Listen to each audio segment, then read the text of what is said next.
খুশিতে ফিরে যাবে। একটু আয়াতের অর্থ খুব শক্তভাবে কঠিনভাবে শুনবেন, নইলে আপনি বাক্য ভুলে যাবেন। আল্লাহ বললেন যাকে তার আমলনামা ডান হাতে দেওয়া হবে, যাকে তার কিতাব ডান হাতে দেওয়া হবে, তার হিসাব সহজে হয়ে যাবে, এবং সে তার পরিবার পরিজনের নিকটে আনন্দ চিত্তে খুশিতে ফিরে যাবে। পরিবার পরিজনের নিকট, পরিবার পরিজনের নিকট বলতে আপনি কি বুঝলেন? পরিবার পরিজনের নিকট বলতে কি আপনি বুঝলেন যে পৃথিবীতে আবার সে লোকটা ফিরে আসবে? পরিবার পরিজনের নিকট বলতে আল্লাহ তাআলা বলছেন সে লোকটা জান্নাতে তার স্ত্রীদের কাছে ফিরে যাবে, অর্থাৎ হুরদের কাছে যাবে। পরিবার পরিজনের নিকট বলতে আল্লাহ এখানে বোঝাতে চাচ্ছেন যখন হিসাব নিকাশ শেষ হয়ে যাবে,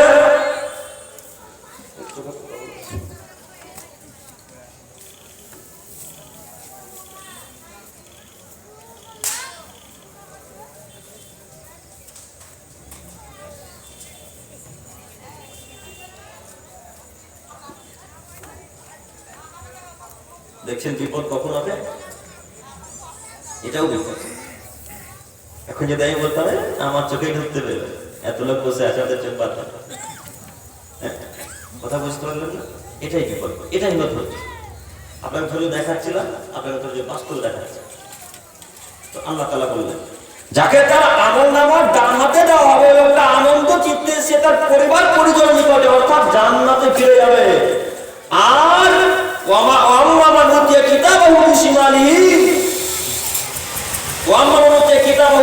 যদি তার আমলনামা বাম হাতে দেওয়া হয়, সে মৃত্যুকে আহ্বান করবে। সে বলবে হায় আল্লাহ, আমার মৃত্যু যদি শেষ হতো, হায় আল্লাহ আমি যদি মরে যেতাম, আমার যদি হিসাব নিকাশ না হতো। এইভাবে সে লোক আফসোস করবার বলবে। এরপরে তাকে জাহান্নামে নিক্ষেপ করা হবে। সম্মানিত মুরব্বি সাহেব, সম্মানিত উপস্থিতি, বলছিলাম ডান হাতে আমলনামা দেওয়ার ফলাফল জান্নাত, বাম হাতে আমলনামা দেওয়ার ফলাফল জাহান্নাম। ডান হাতে আমলনামা দেওয়ার ফলাফল জান্নাত, বাম হাতে আমলনামা দেওয়ার ফলাফল জাহান্নাম। অতএব আপনাকে অনুরোধ করে বলে যাচ্ছি, যে কোনো মূল্যে ডান হাতে আমলনামা নেওয়ার চেষ্টা করতে হবে, যে কোনো মূল্যে। এখন ডান হাতে আমলনামা নেওয়ার যদি চেষ্টা করতে হয়, যদি চেষ্টা করা লাগে, তাহলে যে কোনো মূল্যে আপনাকে 5 ওয়াক্ত সালাত আদায় করতে হবে। সালাতের সঙ্গে আপোস করবো না আজকে থেকে ইনশাআল্লাহ। সালাতের সঙ্গে আজকে থেকে আপোস করবো না ইনশাআল্লাহ। যে কোনো মূল্যে 5 ওয়াক্ত সালাত আদায় করবো, যতই বিপদ আসুক না কেন ইনশাআল্লাহ। পারবো না ইনশাআল্লাহ বলতে? সবাই বলি ইনশাআল্লাহ, ইনশাআল্লাহ, ইনশাআল্লাহ। যদি আপনি সময় মতো সালাত আদায় করেন, তাহলে আল্লাহ আপনার সাক্ষাৎ দিবে ইনশাআল্লাহ। আপনাকে বলতে চাচ্ছিলাম, বাম হাতে আমলনামা যদি পেয়ে যান, তাহলে আর জান্নাত হলো না, জাহান্নামে যেতে হবে। আল্লাহর যখন দয়া হবে, তখন হয়তো আল্লাহ আপনাকে জান্নাতে দিবে। কবে যে আল্লাহর দয়া হবে আমি বুঝতে পারলাম না, কবে যে দয়া হবে আপনাকে বুঝতে পারলাম, বুঝাতে পারলাম না। দয়া 1 বছর পরে হতে পারে, দয়া 20 বছর পরে হতে পারে, আবার 1000 বছর পরে হতে পারে। দয়া কখন করবেন আল্লাহ আমি আপনাকে বলতে পারি না। কেন কথা মুহাম্মদ সাল্লাল্লাহু আলাইহি সাল্লাম বলেননি। আমরা তার হুজুর নই, আমরা তার বেদাতি হুজুর বা পীর নই যে আপনাকে বলে দেবো দয়া আল্লাহ 2 দিন পর করবে। আপনার পীর সাহেব তো বলছে নামাজ পড়তে হবে না, ভোট আমাকে দাও, আমার হাতে বাইরে করে জান্নাত আমি নিয়ে যাবো। কিভাবে নিয়ে যাবো দেখে? আপনার পীর সাহেব তো, আমরা পীর সাহেব আপনাকে জান্নাত নিয়ে যেতে পারবো, আমরা আপনার সাথে বলতে পারবো সহিহ হাদিস এবং কোরআনের কথা। আমরা প্রমাণ ছাড়া কথা বলে আমরা আহলে হাদিস ওয়াল সালাফিদের মানহাজ অনুসরণ করি। বেদাতীদের সব কথা নাকি বুখারীতে আছে, সব কথা নাকি তিরমিজিতে আছে, আবু দাউদ, মিসকাত, নাসাঈতে আছে, সব কথা নাকি তাদের বুখারীতে আছে। যখন বলা যায় হুজুর কোথায় আছে বুখারীতে, তো অমুক জায়গাতে আছে, দেখেন হুজুরের নাকি ইয়া নবী সালাম আলাইকা বলা কোরআন মাজিদে আছে। মানুষ কত বোকা হলে, বিবেকহীন হলে বলে ইয়া নবী সালাম আলাইকা বলার প্রমাণ কোরআন মাজিদে আছে। সম্মানিত উপস্থিতি, আপনাকে অনুরোধ করে যাচ্ছি নীতি পরিবর্তন করেন, মুহাম্মদ সাল্লাল্লাহু আলাইহি ওয়াসাল্লাম নীতিতে ফেরত আসুন। আপনাকে অনুরোধ জানাচ্ছি। বলছিলাম রবের সাক্ষাৎ আপনাকে নিতে হবে যে কোনো মূল্যে, সঠিক ভালোভাবেই নেওয়া লাগবে। যদি ভালো করে রবের সাক্ষাৎ নেন তাহলে জান্নাত হবে ইনশাআল্লাহ। আর যদি আল্লাহ আপনাকে কাফেরদের দলে অন্তর্ভুক্ত করে দেয়, কাফেরদের সাথে করে দেয়, তাহলে জাহান্নামে যাওয়া লাগবে। এই কথাই চূড়ান্ত। আর একটা আয়াত বলে, 2টা আয়াতের ব্যাখ্যা একসাথে ইনশাআল্লাহ। মহান আল্লাহ তাআলা বলেন ওয়া আম্মা মান উতিয়া কিতাবাহু বিশিমালিহি, পৃথিবীর মানুষ তোমরা মনে রেখো, যাকে তার আমলনামা বাম হাতে দেওয়া হবে, ফায়াকুল, সে লোকটা বলবে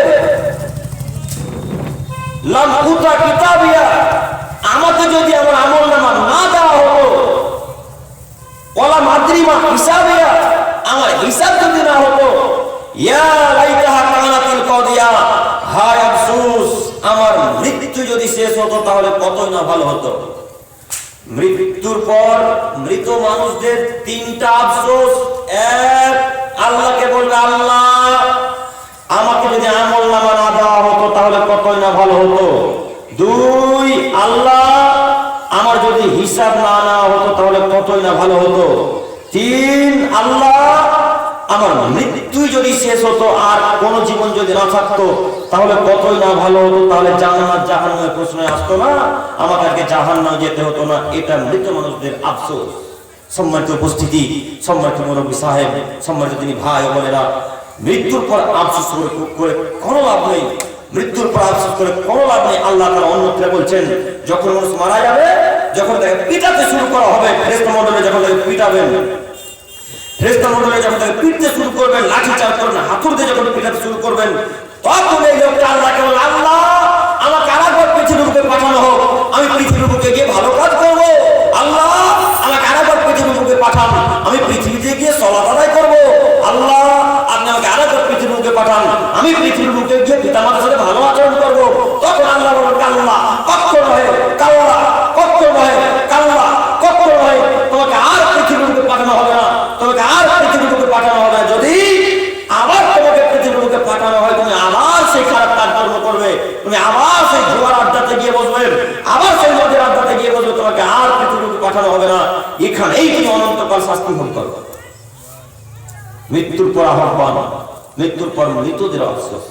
সম্মানিত মুরব্বী সাহেব, আপনি এখন আপনার বয়স আজকে 55 বছর, এখন সালাত আদায় করেন না।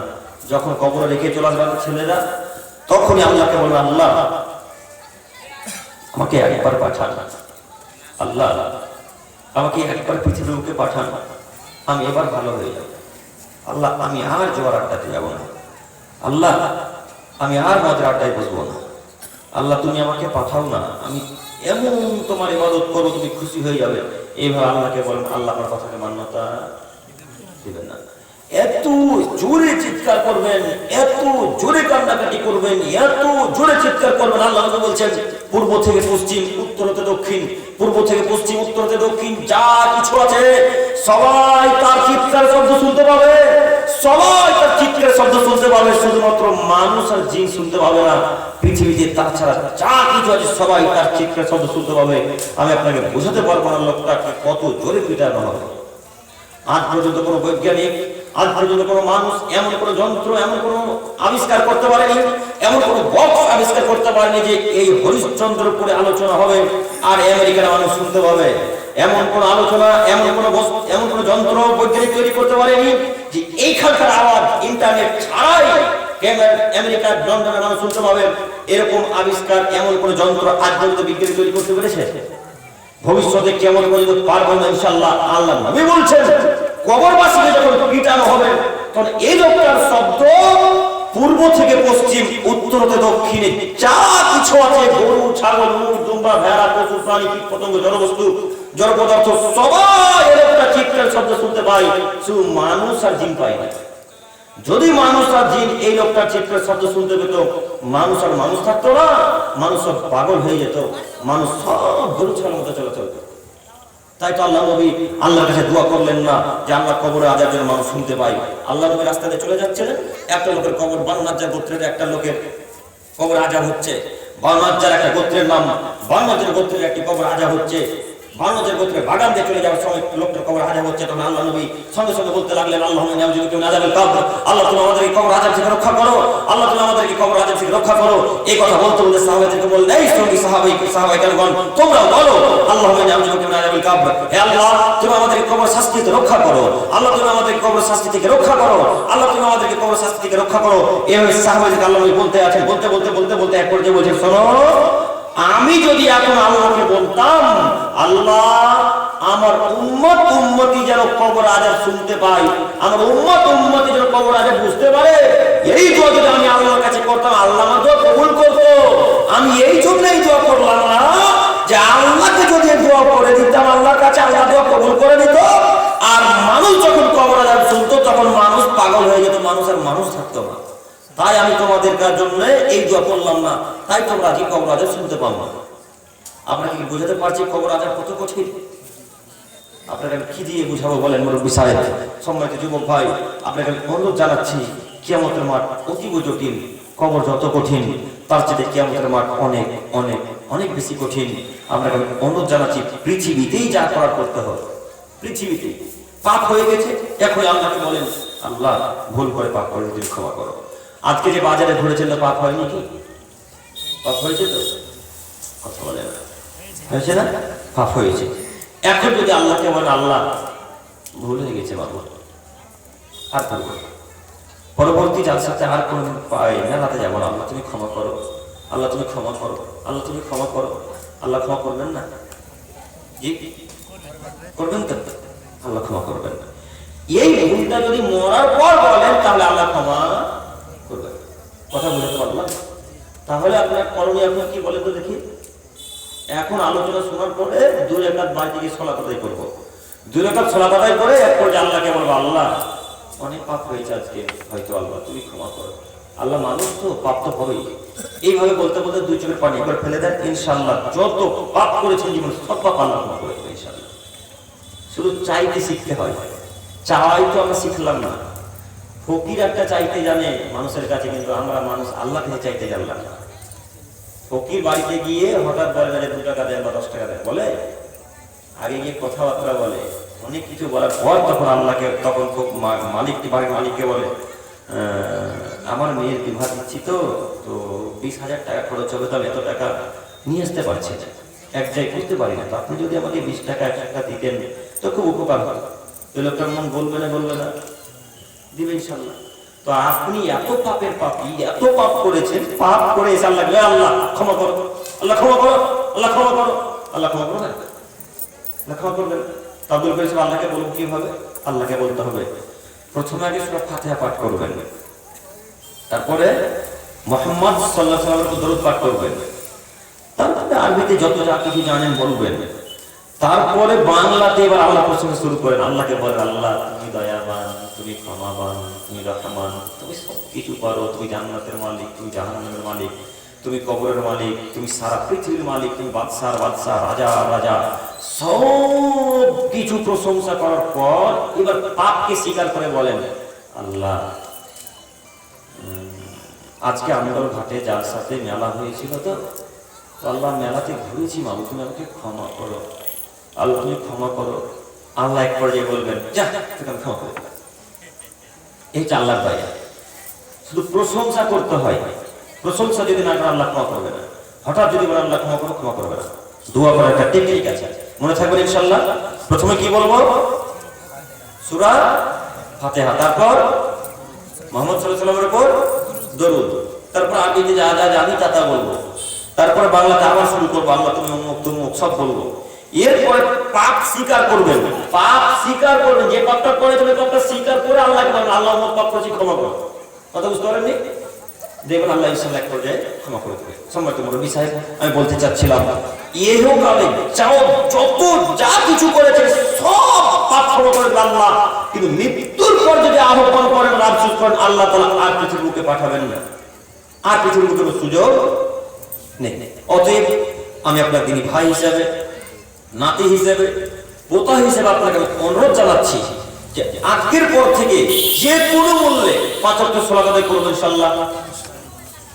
পারবো ইনশাআল্লাহ সবাই? ইনশাআল্লাহ। আল্লাহ তুমি আমাদেরকে কবুল করো, সকলে বলি আমিন। এরপরে হাদিস, এরপর আয়াত। মহান আল্লাহ তাআলা বলেন, ওয়ানাদাউল মাওয়াজিনাল কিসতা লিয়াউমিল কিয়ামা, পৃথিবীর মানুষ তোমরা মনে রাখো, আমি প্রত্যেকটা আদমের ছেলেমেয়ের কিয়ামতের মাঠে ন্যায় বিচার করব, সত্যই সত্য বিচার করব। ফালা তুযলামু নাফসুন শাইআ, কারো প্রতি এতটুকু আমি অবিচার করব না, অন্যায় করব না। ওয়া ইন কানা মিসকাল হাববাতিন মিন খারদাল, যদি কেউ সরিষার দানা সমপরিমাণ কেউ পাপ করে তবু আমি আল্লাহ পেশ করব। যদি কেউ সরিষার দানা সমপরিমাণ কেউ নেকি করে, তবু আমি পেশ করবো। আমি আল্লাহ তাআলা হিসাব গ্রহণে যথেষ্ট। সম্মানিত উপস্থিতি, অত্র আয়াতকে পেশ করে আমি আপনাকে এখানে একটি কথা হচ্ছে, আল্লাহ বললেন আমি আল্লাহ তাআলা কিয়ামতের মাঠে হক ন্যায় বিচার করব, কারোর প্রতি কোনো জুলুম করব না। আল্লাহ তো আর আপনাদের গ্রামের বা অন্য গ্রামের মতো, অন্য গ্রামের সরকারদের মতো নয় যে যার টাকা তার বিচার। হ্যাঁ, আল্লাহ তো তার ওদের মতো নয়, অন্য সরকারদের মতো নয়। সরকার বুঝতে পারছেন, সরকার মোড়ল নাকি বলে আপনারা, সরকার। তো সরকার সাহেব আব্দুল করিমের টাকা বেশি, আব্দুল করিম দোষী, তারপর আব্দুল করিম নির্দোষ প্রমাণ করলো, আর যে লোকটা নির্দোষ তাকে দোষী প্রমাণ করলো। এরকম ঘটে না আন্দোলনে? ঘটবে না মানে ঘটবেই যে। আল্লাহ নবী যে বলছেন যে ঘটবে, তো ঘটবেই। তো আল্লাহ নবী বলছেন লা তাকুমুস সাআ, কিয়ামত ততদিন পর্যন্ত হবে না, কিয়ামত হবেই না ততদিন পর্যন্ত, হাত্তা ইয়াকুনা সাজুনাতুন ফিল লুকাম না লুকাম, যতদিন পর্যন্ত অধমের সন্তান অধম, অযোগ্যর ছেলে অযোগ্য, বেহায়ার ছেলে বেহায়াকে যতদিন পর্যন্ত সমাজে নেতৃত্ব না দিতে দিবেন ততদিন পর্যন্ত কিয়ামত হবে না। সমাজে যতদিন পর্যন্ত অশিক্ষিত লোক নেতৃত্ব না দেবে ততদিন পর্যন্ত কিয়ামত হবে না। আর যেদিন সমাজের দায়িত্ব নেতৃত্ব অশিক্ষিত লোক দিবে, সেদিন বিচার উলট পালট হবে, সেদিন বিচার উলট পালট হবে। তাই তো যে লোকটা নির্দোষ সে লোকটা হলো দোষী, যে লোকটা দোষী সে লোকটা হলো নির্দোষ। দেখেন বাস্তব মিলে কিনা। আমি তো আপনার ওই অন্যান্য বক্তাদের মতো নই যে সামনে বছর ডাকবেন কি ডাকবেন না আশাটা করি না। আপনাকে বোঝাতে চাচ্ছি হক কথা, হক কথা সবাই বলতে পারে না, হক কথা সবাই মানতেও পারে না। কথা বুঝতে পারেন না? কাজেই আপনাকে অনুরোধ জানাচ্ছি নীতি পরিবর্তন করেন। 2 দিনের পৃথিবী, আজকে মরে গেলে কালকে 2 দিন হয়ে যাবে, পরের দিন 3 দিন, কেউ খোঁজ খবর নিবে না। যার পক্ষে আজকে বিচার করে গেলেন নির্দোষ দোষী হওয়ার পরেও, এই লোকটা একবারও কবরের কাছে আপনার কাছে কান্নাকাটি করবে না, কবরে গিয়ে বলবে না আল্লাহ আব্দুর রহমানকে ক্ষমা করো, একদিনও বলবে না। এই লোকটা তো বহু দূরের কথা, আপনার ছেলে আপনার জন্য কান্নাকাটি করতে যাবে না কবরের কাছে। দেখেন আপনার বাপের মালাকে 5 বছর কদিন গেছেন গোরস্থান, কদিন গেছেন গোরস্থান, আপনার মায়ের মালাকে 3 বছর কদিন গেছেন গোরস্থান, বলে একদিন কান্নাকাটি করতে গেছেন মায়ের জন্য? জান না, যাবেন না তো কিভাবে বুঝবেন পিতা মাতা যে আপনার দিকে চেয়ে আছে, আপনি দোয়া করে আসার যে পিতা মাতা আছে আপনি তো জানেন না। পিতা মাতা যখন গোরস্থানে চলে যায়, মারা যায়, তখন কবর থেকে আসার পরে যে আমার সব ছেলে মেয়েরা আমার জন্য দোয়া করবে, আল্লাহ সেই জায়গাতে আমাকে ক্ষমা করবে। একদিন করেছেন মায়ের জন্য দোয়া, একদিন বলেছেন রব্বে হামমা কামা রাব্বায়ানি সগীরা বলেছেন। বলবেন কিভাবে গান বাজনা নিয়ে দিন রাত কাজ করে বলতে হয়, বলেন আল্লাহ ক্ষমা করবে ইনশাআল্লাহ। বলতে চাচ্ছিলাম বিচার হক করতে হবে। যদি বিচার সঠিক করতে না পারেন, বিচারের দায়িত্ব ছেড়ে দিতে হবে। বিচার দায়িত্ব লোককে দিয়ে দেন, যে যেমন ভাবে পারবে বিচার করুন। আমি বিচার করে জাহান্নাম কিনতে আসি না, পৃথিবীতে জান্নাত কিনতে এসেছি। কথা বুঝতে পারেননি? আল্লাহ নবী বলেন আল কুদাতুস সালাসা, বিচারক হচ্ছে 3 প্রকারের।